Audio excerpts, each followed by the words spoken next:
One major development going on now involves more to do with Rachel Zegler and her attitude towards South Park Studios and Paramount after learning about what they are planning for their upcoming special called the DEI Special.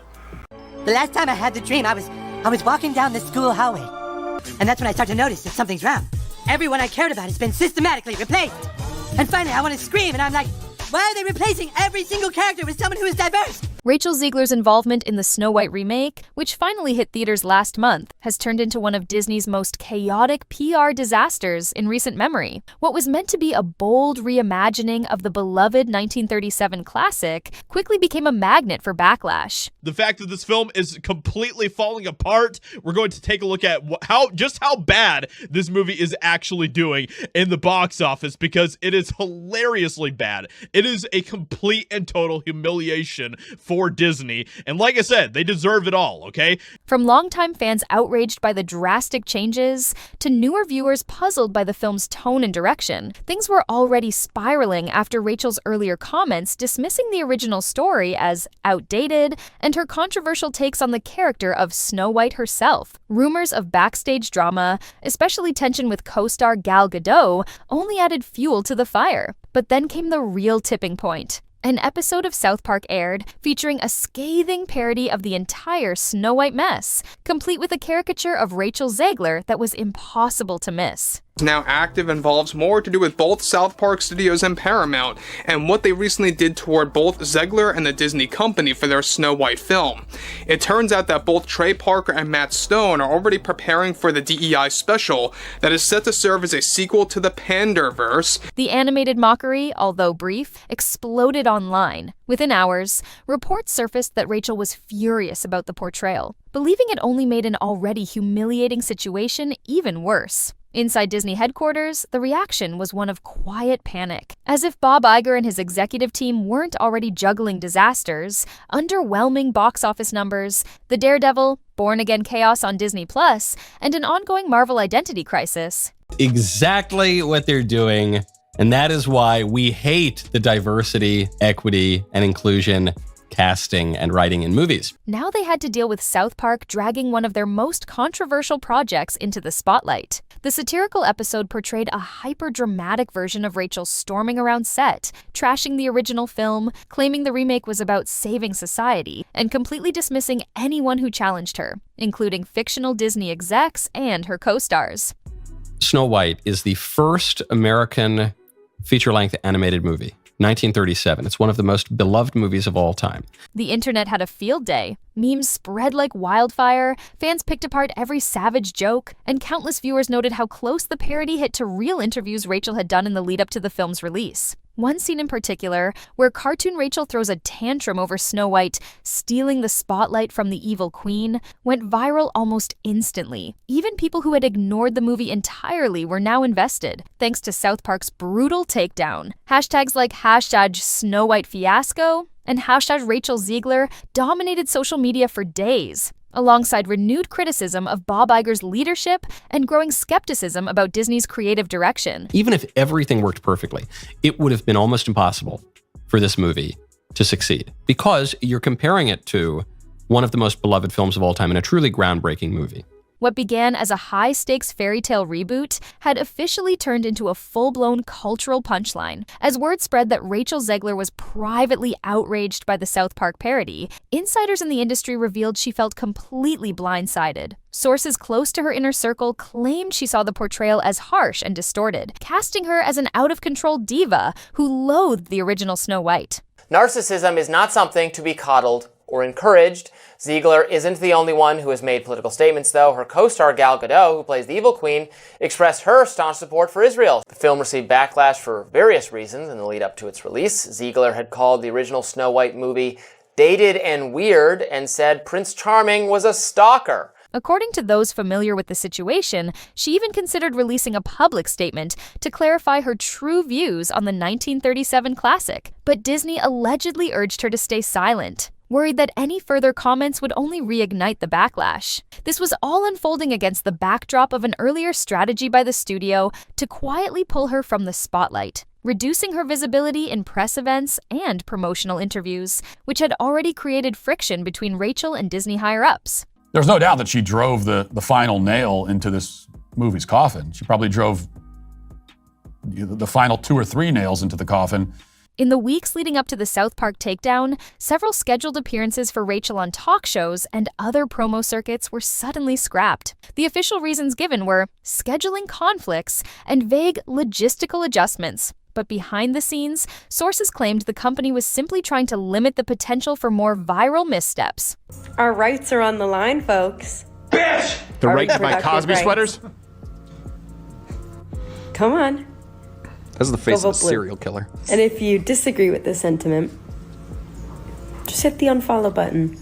Previous interviews in which Rachel had enthusiastically talked about reinventing the Snow White story had already alienated portions of the fan base. Tension between her and Gal Gadot only fueled the narrative, especially after the two were seen pointedly avoiding each other during a recent awards show appearance, an awkward moment that didn't go unnoticed. Inside Disney's executive ranks, anxiety was reaching a boiling point. What was once considered a fail-proof formula, reviving old animated hits with a modern twist, was now spiraling into a brand crisis. You don't particularly see people who, look like me or are me playing roles like that. So it was definitely, when it got announced, White! He wasn't a stalker, by the way. Thing that was trending on Twitter for days because all of the people were angry. Internal discussions reportedly became heated. Some argued that the studio had gone too far in trying to update a beloved classic, replacing timeless elements with heavy-handed messaging that stripped away the charm. Others insisted that adapting the story for today's audiences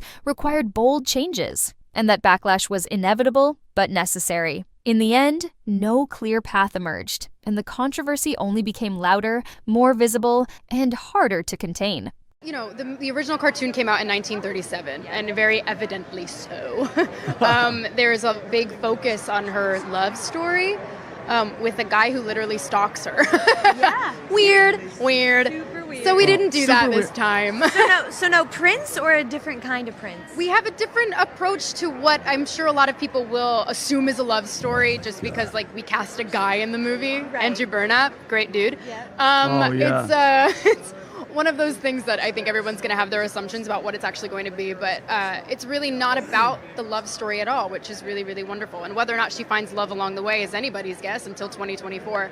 God. All of Andrew's scenes could get cut. Who knows? It's Hollywood, baby. Then came the sudden spotlight brought on by South Park. By roasting the entire situation, especially Rachel's now infamous comment about the original film being outdated and out of touch with modern values, the show propelled the controversy straight into the center of pop culture. For several days, the narrative shifted. It was no longer just about an actress criticizing a classic or whispers of behind-the-scenes drama with a co-star. It became a broader commentary on how Snow White 2025 had become such a public punchline that even one of television's most savage animated shows couldn't resist joining the pile on. Critics began to voice real concern, suggesting this might be a death blow for a movie already teetering on the edge. You said you were bringing a modern edge to it on stage. What do you mean by that? I just mean that it's no longer 1937, and we absolutely wrote a Snow White that is not going to be saved by the prince. She's not going to be saved by the prince, and she's not going to be dreaming about true love. She's dreaming about becoming the leader she knows she can be, and the leader that her late father told her that she could be if she was fearless, fair, brave, and true. That same weekend, eagle-eyed social media users noticed what they believed were cryptic posts from Rachel Zegler, expressing subtle frustration, possibly hinting at the parody without calling it out directly. In those posts, she referenced how comedy can sometimes hijack serious conversations about social progress. Some of her fans showed support, arguing that South Park's style, while clever, had a tendency to flatten complex issues into viral punchlines. But the wider reaction was less sympathetic. Many saw the episode as a reflection of the public's growing fatigue with Disney's habit of revamping classics in ways that felt disconnected from their original charm. Memes flooded timelines, riffing on the idea of a Snow White mission to save society, echoing the satire's over-the-top framing. The internet, as usual, didn't hold back. Meanwhile, Disney looked frozen. The company offered no public defense, and insiders claimed executives feared that responding to South Park would only add fuel to the fire. After all, the show had built its brand by turning celebrity outrage into comedic gold. That audiences walk away from this film with an understanding of the true meaning of fairness, of what it means to be fair in this world. There is a message that's been carried on for almost 90 years now from the original animated classic. That is, fairness is what is within. Fairness is to do with your heart, the way you treat the people around you. And it has nothing to do with what you look like. And that's the misunderstanding between Snow White and the Evil Queen. I think it's such an important message, and the way that Disney has elevated it and brought it to this new audience is very special. But Disney's silence didn't go unnoticed. The lack of any clear pushback led to even more speculation that chaos was unfolding behind the scenes. Whispers emerged that Bob Iger and Disney's board were holding near-daily crisis meetings, scrambling to stop Snow White 2025 from becoming a full-scale disaster. But with every new leak, whether it was another report about Rachel's frustration or a viral clip of the parody itself, the focus kept drifting further from the film and deeper into the growing circus surrounding it. Behind the scenes, Rachel Zegler's relationship with Disney was deteriorating fast. According to insiders, she felt abandoned, left to weather the backlash alone while the company stayed silent. She was reportedly frustrated that Disney had pulled her from scheduled appearances, believing it potentially violated parts of her contract that promised promotional opportunities. It was supposed to come out like a year and a half ago, and then we went after them so hard because of their variety of ridiculous sins that they actually went into full-scale reshoots on Snow White when we announced that we had a competitor. Tensions between the two sides escalated, with whispers that her team was quietly exploring legal options. Whether that was a serious move or just a strategic bluff remained unclear, but the mere idea of a rising star possibly suing Disney added another layer of drama, especially in the chaotic aftermath of the South Park parody. Adding to the turmoil was Gal Gadot's increasingly complicated role in the mess. Initially promoted as a major draw for fans eager to see her version of the Evil Queen, Gal's dynamic with Rachel soon became a topic of tabloid fodder. Rumors about friction between the two actresses reached a boiling point after a high-profile event where they conspicuously avoided each other.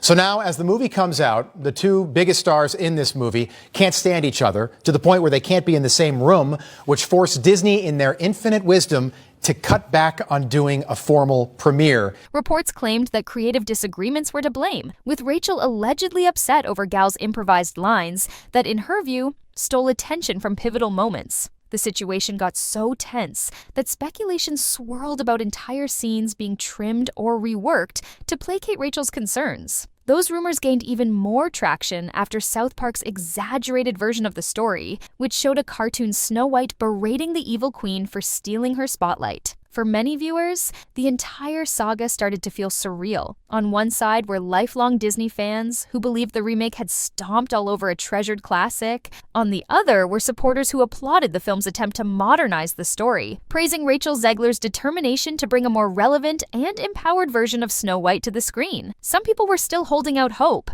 wondering if the final product could somehow balance nostalgic magic with contemporary values. But with the sheer amount of noise surrounding the project, canceled promos, alleged backstage feuds, and now a viral cartoon roast, it became nearly impossible to judge the movie on its own merits. The circus had taken over. Kind of a Disney magic that had depth, that had absolute, it was riveting. And it's based, of course, on a Brothers Grimm story. The string of canceled promotional events only amplified the growing sense of chaos. Scheduled interviews on major late-night shows were quietly dropped. A planned Saturday Night Live appearance, reportedly involving a costumed musical number, was shelved, and a rumored large-scale showcase at Disney World simply vanished without explanation. Each time audiences expected to see Rachel Zegler make an appearance, a vague last-minute notice citing scheduling conflicts appeared. But according to insiders, it wasn't about scheduling at all. It was fear. Disney, they claimed, didn't trust Rachel to speak off script. One anonymous source described it as a preemptive strike meant to avoid any further sound bites that could ignite more fan backlash. And this started with the movie star Rachel Zegler, who I believe would be categorized as a loudmouth dope. The viral success of the South Park parody only heightened tensions inside the studio. Members of Disney's PR department were reportedly operating in full damage control mode, anxious that even one more misstep might inspire South Park to return for a second round of mockery. The team wasn't just managing a controversial film, they were now trying to manage a meme. For Bob Iger, who had returned to the CEO chair with a reputation for steady leadership during turbulent times, this was turning into a nightmare scenario. As an actor, you don't get to dictate anything. You don't get to dictate if a film actually happens. You don't get to dictate when it is shot, how it is shot, if you can ever speak about it to the public. You are simply just there to show up and say your lines and look the way they want you to look. To critics, the unraveling of Snow White was a glaring example of how Disney's strategy of reimagining its classics had gone completely off course. With a growing list of recent box office underperformers, Iger couldn't afford another public failure. Even worse, the controversy wasn't limited to the movie itself. It was starting to taint the company's entire brand image at a time when competition in the entertainment world was fiercer than ever. Meanwhile, Rachel Zegler seemed increasingly alone in the storm. Though she still had defenders, many older viewers were openly critical, accusing her of being dismissive, even condescending, toward the 1937 original. God forbid a woman dream about true love. We're all just sitting around here, maybe I could be president one day. I hate men, I just want to be president. That screams Disney princess. Oh my God, I'm literally getting enraged. Once again, I feel like I'm back in 2022. Some younger fans sympathized, believing she was being unfairly muzzled by Disney execs desperate to control the narrative. And then there were those who felt the South Park parody had simply highlighted what they saw as her self-importance in trying to redefine the story. Behind the scenes, things weren't much better. Leaks from crew members painted a picture of a set riddled with stress. Tensions had apparently been brewing for months, with repeated reshoots and constant script revisions as the team scrambled to assemble a coherent third act. What began as a bold reimagining was now a salvage mission. Observers began to suggest that Disney's overall content strategy might be undergoing a quiet shift in the wake of the Snow White debacle. Bob Iger had already made a few public comments hinting at a more cautious, or at least more calculated approach to content that could trigger widespread backlash. Yeah, the entire film's about a love story.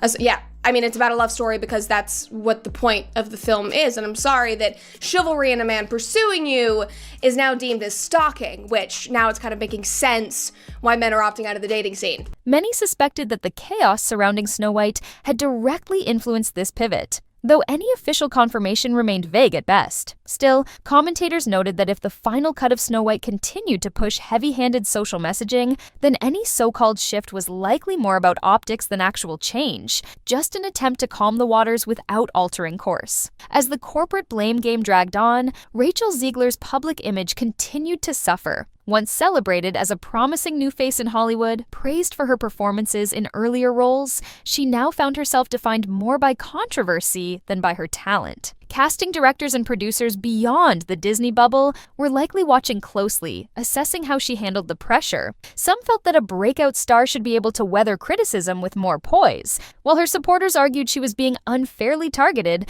as a scapegoat for a much larger studio failure. I was scared of the original cartoon. I think I watched it once and then I never picked it up again. I watched it for the first time in probably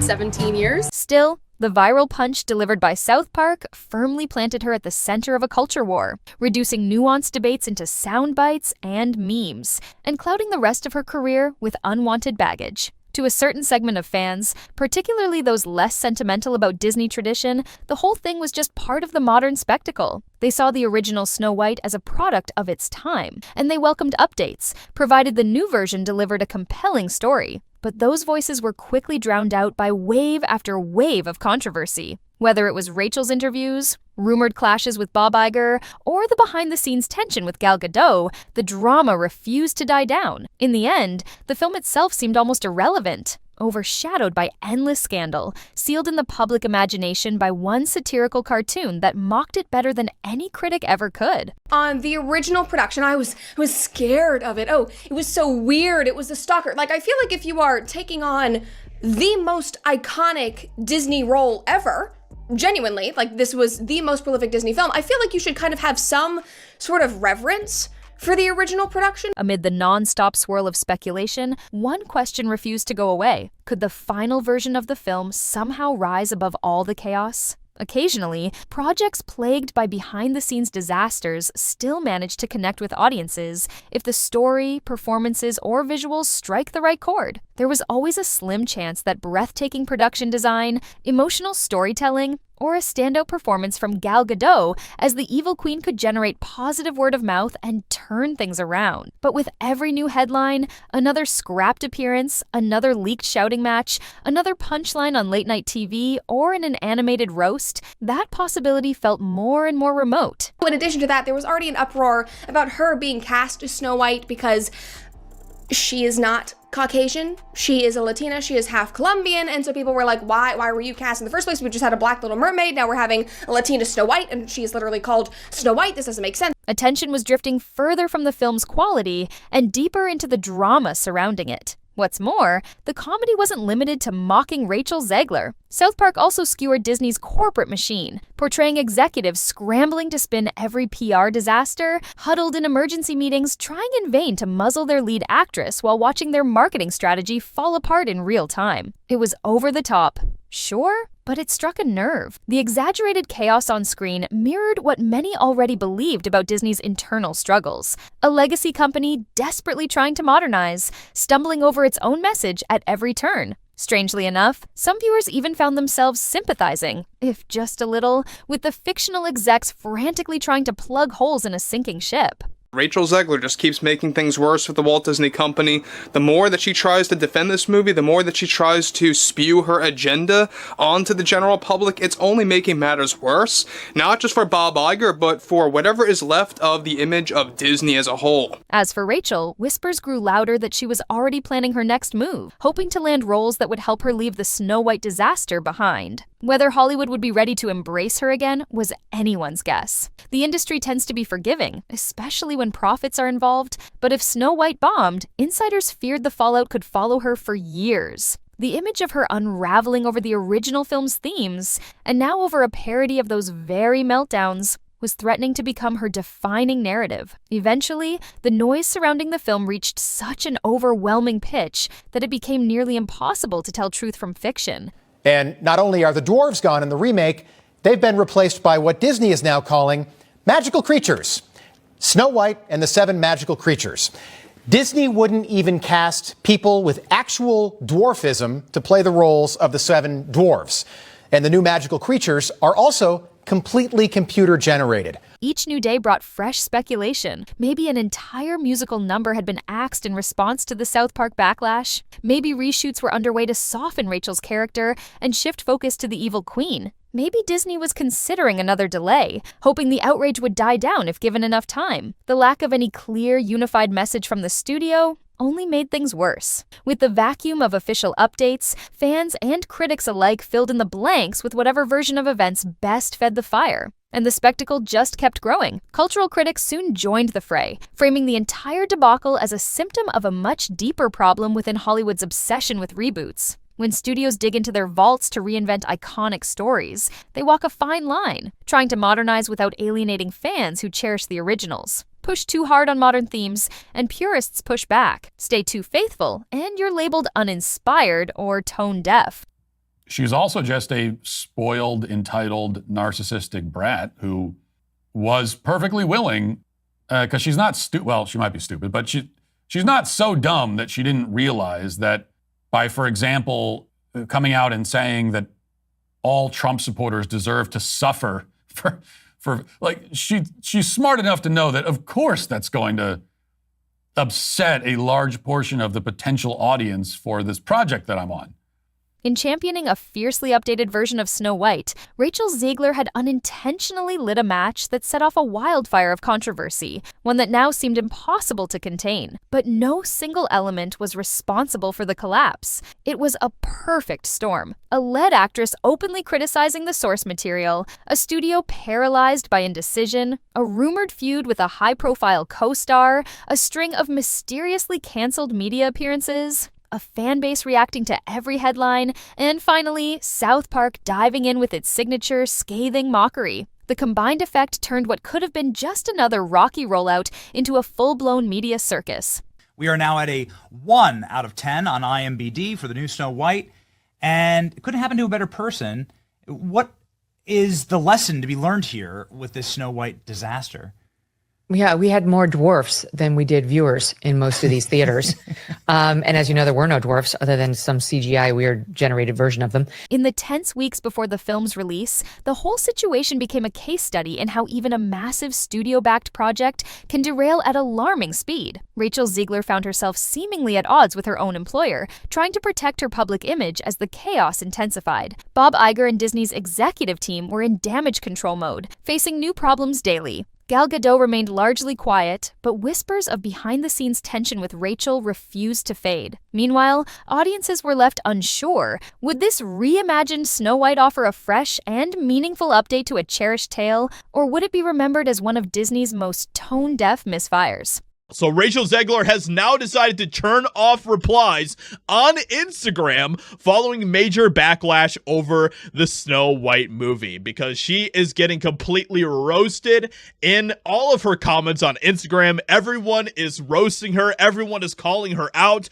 for her being one of the key players for why this movie is failing as badly as it is. Whatever the outcome, South Park's brutal parody locked in a version of the story that stuck. To much of the public, Rachel Zegler became the face of the controversy, the driving force behind its most divisive moments. The exaggerated cartoon portrayal of an actress spiraling out of control didn't feel so far off from the real interviews circulating online, and that made it even more damaging. If Rachel truly was furious, as many reports suggested, it was unlikely that frustration would fade anytime soon. After all, the internet has a habit of turning these moments into digital monuments, and once they're up, they're not easily taken down. As for Disney, silence remained the strategy of choice. Any official statement risked inviting more mockery, while any effort to rein in commentary would likely be seen as tone-deaf and authoritarian. The tension was impossible to ignore. Executives seemed torn between letting the storm blow over or stepping in to clarify their position, both of which carried major risks.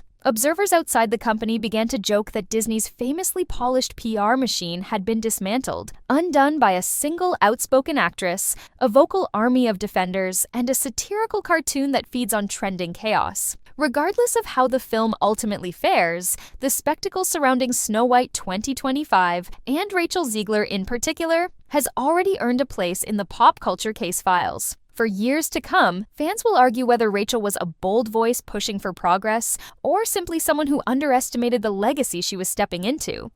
And they're acting as though like, oh, you should know what a huge movie star she is, and she looks completely hideous here, is perfection. They think they're like doing a trend, or they think they're making snappy content. What it really is just adding to the total humiliation where the people at the theater don't even know who the new Disney princess is. 2 tickets, please. For which movie?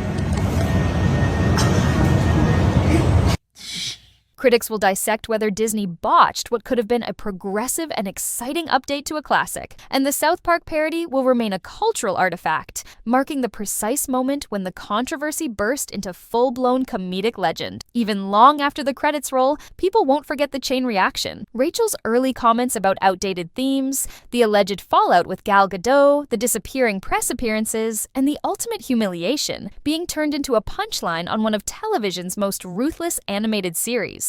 Whether or not she truly lost it, as tabloids claimed, the narrative suggests she ended up feeling cornered and misrepresented. Meanwhile, Disney was left scrambling to contain a snowballing crisis that only grew messier by the day. Ultimately, the entire saga is a stark reminder of how fragile these high-profile reboots can be. One wrong move can set off a wave of backlash, and once satire enters the picture, the damage becomes nearly irreversible. For Rachel Zegler, for Bob Iger, for Gal Gadot, and for everyone else involved, the lingering question is whether the finished film can rise above its tarnished reputation, or whether it will forever be remembered as the remake that triggered a perfect storm of public backlash, corporate confusion, and pop culture parody. Only time, and maybe box office receipts, will reveal the final verdict. But for now, it stands as a cautionary tale of what happens when a studio and its star fall out of step, and South Park turns the fallout into headline-worthy satire.